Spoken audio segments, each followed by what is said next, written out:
So part of our goal today is to figure out how to clone these two guys.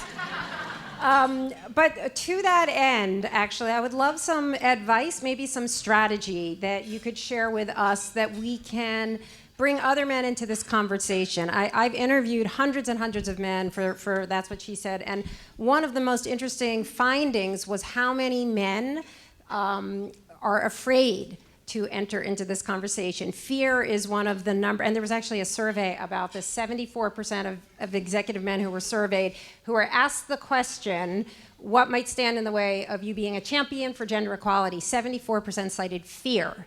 And part of the fear was loss of status, but a big part of the fear was also saying the wrong thing. They're afraid they're gonna say the wrong thing and we all are gonna bite their heads off. And so I wonder, for the women in the room in particular, is there something that we can do, and then we're going to talk about what the men can do, but I am interested, is there anything that you see that the women here could take away that would help to make this a more inclusive conversation? Well, I think something very interesting happened when Scott mentioned the idea of ending the death penalty in certain states. We all clapped. And I think that's because we believe, in this room anyway, in the fact that redemption is something that we as human beings should entertain.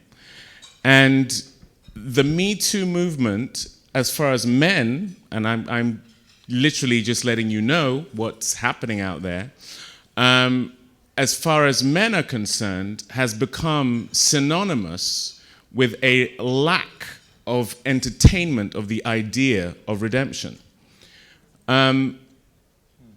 Those people who are on death row, facing life sentences, some of them have done terrible things. It doesn't mean that their entire lives should be literally snatched.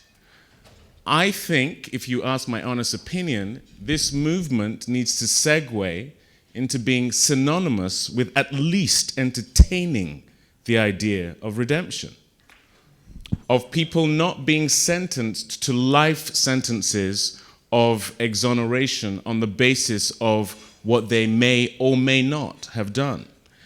And there are a lot of men who are for this movement, but literally on the basis of knowing that we are in a current environment where things could be said, again, wrongly or rightly, that could end me with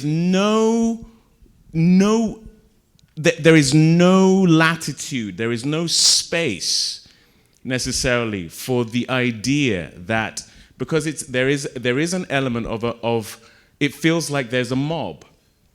And there are people who are using that as an excuse, and there are times where that is a genuine fear that is then validated time after time. And so what we have to figure out is how to make this not feel like a mob. And the way I think to do that, again, it's interpersonal. It's about, in your own lives, letting these guys know that there is room for nuance. Because I have conversations with people interpersonally that, when they are on their social media platforms, become very black and white. Interpersonally, they have a son, an uncle, a friend who, I don't know about that accusation, but the way they speak, because there is fear both ways. There's fear from women as well, I have found. Is this going to be some kind of rejection of my sisterhood? This newfound camaraderie and closeness. I've talked to so many actresses who, one of the things they appreciate most about this movement is the fact that people who they have been in competition with for all of their careers, and that's just the way it is, means, and that suddenly there's this camaraderie, there is something so edifying about that, that they literally don't want to break that up.